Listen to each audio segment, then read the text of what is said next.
Okay, oh, there's a lot of light flow on there. Right now, that's alright if I stand back. I'm gonna look today at fighting with a hand weapon against a two-handed axe.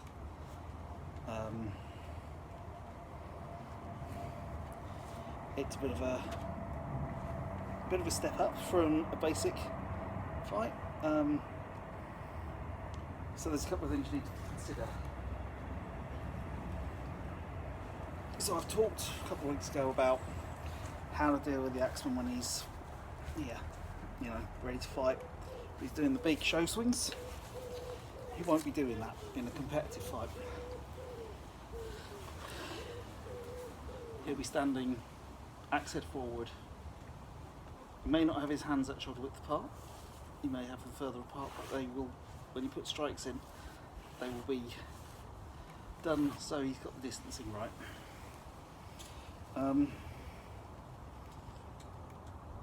So what does that mean as a combatant? It means you're going to have less time to think about what you're doing. There's going to be that whole time when he was here and you knew he was coming from the left, or from your right. That's not there. That shot is now shoulder, hip, thigh, shoulder, hip, thigh. If he comes around there, if he's struggling, he might just turn the axe rather than changing his whole body position to do it.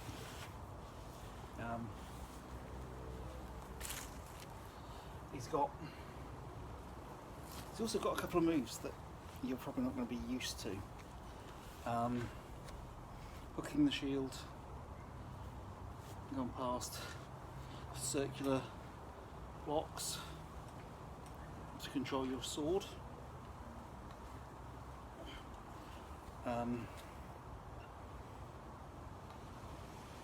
he's going to be very cautious about his footwork. He's not going to want to be, he's not going to be doing that. He's going to be doing quick little steps. He's going to be changing angles. He's going to be sliding in and out.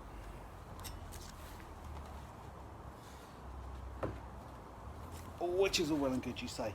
Telling you that doesn't tell you how to beat it. So here's a few tips from a Dane-axeman on things that make it harder for the Dane-axeman.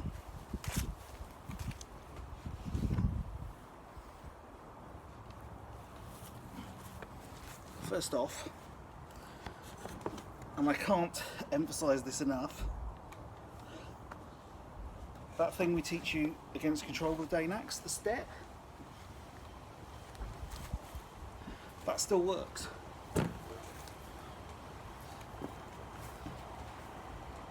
That is still very, very effective against the Dane-axe.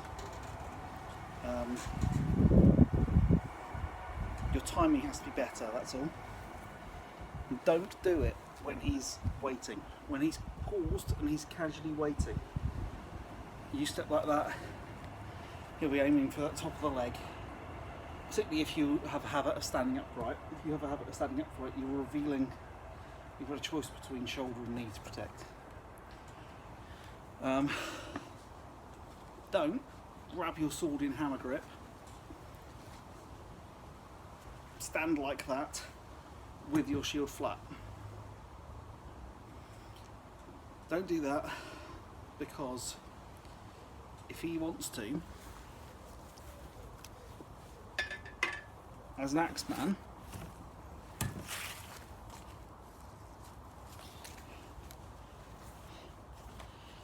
that's really good for catching static targets. So we can knock your sword out of the way, hook and cut. Your average Dane-axeman, a competitive Dane-axeman, will do that as fast as a sword blow. It's a very quick move, it's very surprising. And once he's made those two first pieces of contact, you don't have a counter. It's gone.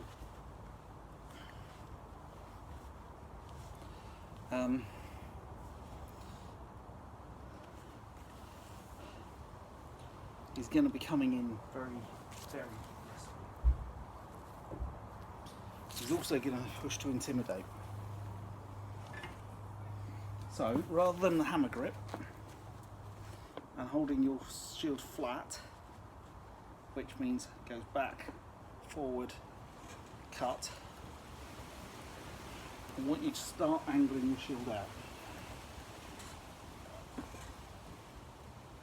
That gives it actually less to grip onto. That is what I don't want to see as a Dane-axeman. You are literally, you're dropping yourself down so your shield covers you. Your sword is in the correct position, on guard, but behind the shield, and your shield is just tilted a bit out. You're not in a shield wall, you don't have to have your shield flat at this point, it needs to protect your body. Position of your sword is to stop something coming around there. Now, a lot of left-handed fighters, a lot of skilled two-handed weapon fighters come into that gap deliberately. So as that goes there, I'm protecting myself. I'm aware of this shoulder, my left shoulder.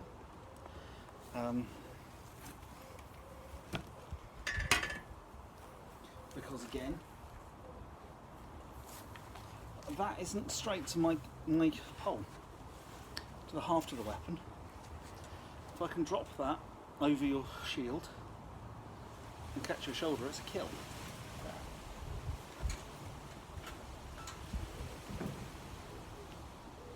And I can do that with quite a good reach.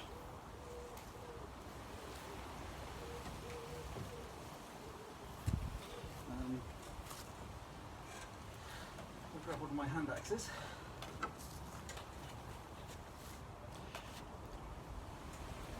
Again, don't hook his axe. If he hooks your axe, most Dane-axemen, most skilled Dane-axemen, will give you a 2 or 3 count. They're not going to stay there forever. To push forward, twist your axe and pull it back. That's not a moment for you to go for a cheap competitive advantage. If you pull, he's well within his rights to take that out of your hand, and he will. No one who fights the Dane-axe is physically weak. They've got 2 hands on their axe.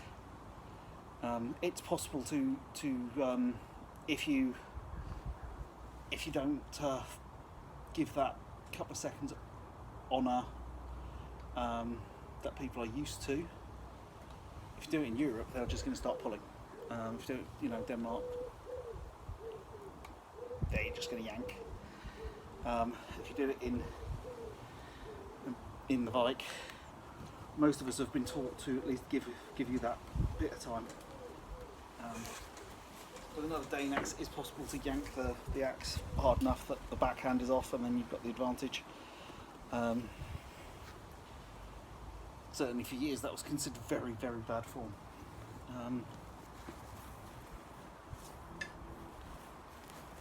But continue thinking, you'll be very aware of his footwork. Be very aware of where his body is. Doesn't mean watch his feet, it means be aware of where his body is. Yeah. So he's going, that shoulder is a good target. If he can come up and down on there, he's going to get it. So you don't want your shield tight.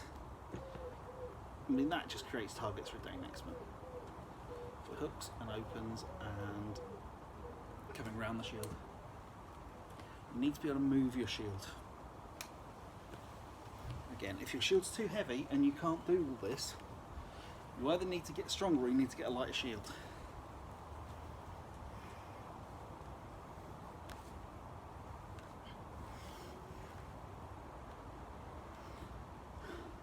As he puts a blow in, your best move is to exactly what we talked about in the control element, in fighting against control.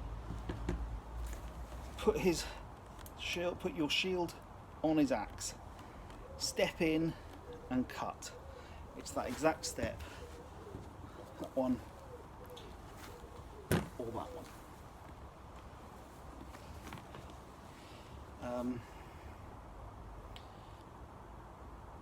It is possible to close them down. It doesn't make for a great looking fight. I know people who will try it.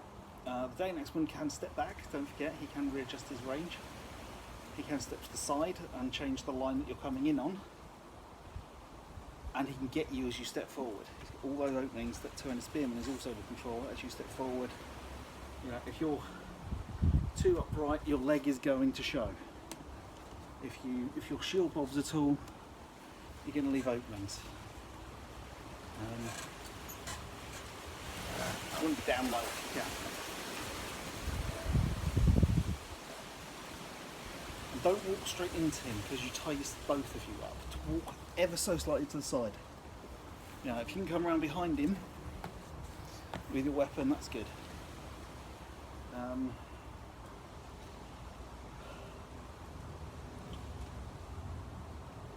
On a one-on-one, I wouldn't necessarily rest my weapon on his axe, because that's giving him too much information, and he's probably going to have more control than you are.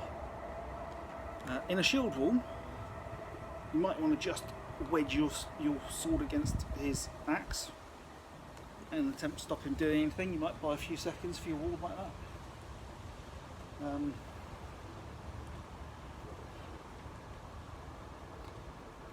But I'm not particularly talking about shield wall right now. It's a more complicated story because you've got other things to think about. Okay, so don't be flat, don't hammer grip and put it there. Pinch grip. Now one thing that a Dane-axe will do as well, if you put your weapon in front of you, particularly in shield wall, is you'll keep twisting it. Because that's a horrible movement. And you can do that all day. They've got a nice comfortable grip on their axe. So keep your pommel behind your shield until you can do something with your sword. It's not there to, it's not fencing, it's not playing clever. It's a very, very direct, aggressive weapon. He's going to try and intimidate you. He's going to try and get you to do something stupid. If he can get you to step like that, he's got your thigh. I'm also going to show you another thing, which I'm going to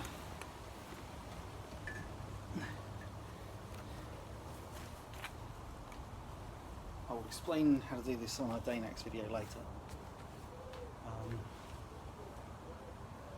If he does come with his axe back there, there's an awful lot of kills from this. Goes high because you're expecting it, and just tilts around there. That's the main axeman's feint. It's preferred over that, not just because it's easier to put that second shot in low, but because if he's going for the shoulder, he has to come above the head and down again, so it's a two-step move. But if he's coming in back, be prepared for a feint, be prepared for that. They can be very, very quick and accurate with a Dane-axe.